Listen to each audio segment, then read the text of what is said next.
நடைபெற்றுக் கொண்டிருக்கிற இந்த நிகழ்வுகளை தலைவர் அவர்களே, வருகை தந்திருக்கிற நண்பர்களே, பெரியோர்களே, வணக்கங்களே, உங்கள் அத்தனை பேருக்கும் இறைவனின் அமைதியும் சமாதானம் உண்டாக வேண்டும் என்று பிரார்த்திக்கவனாக எனது உரையை தொடர்கிறேன். இன்றைய தினம் தமிழ்நாட்டிலே மட்டுமல்லாது இந்திய அளவிலே கொள்ளை போடுற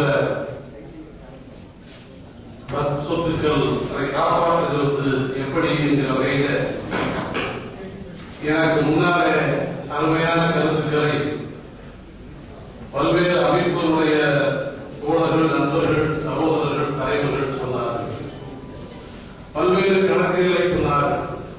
1959 முதலாவது சட்டம் கொண்டு வந்த பின்னாலே தொடர்ச்சியாக 4-5 முறை வக்ஃப் சட்டங்கள் திருத்தப்பட்டு அதற்கு பின்னாலே 1969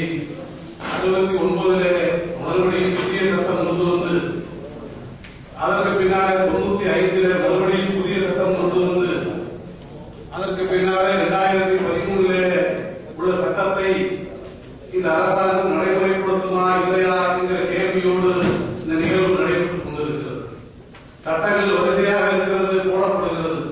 ஆனால் இங்கே உள்ள பிரச்சனையே என்னவென்றால் அந்த சட்டங்கள் நடைமுறைப்படுத்தப்படுகிறதா இல்லையா என்பதுதான் பிரச்சனையாக இருக்கிறது. உலகம் இஸ்லாமிய சமூகத்தை ஒரு விதமாக பார்க்கிறது. இந்தியாவில் இருக்கிற மார்க்க சமூகம் இஸ்லாமிய சமூகத்தை வேறு விதமாக பார்க்கிறார். ஒரே ஒரு கேள்வியை நான் முன்வைக்க விரும்புகிறேன். இந்த இஸ்லாமிய சமூகம் அறிவுபூர்வமானதா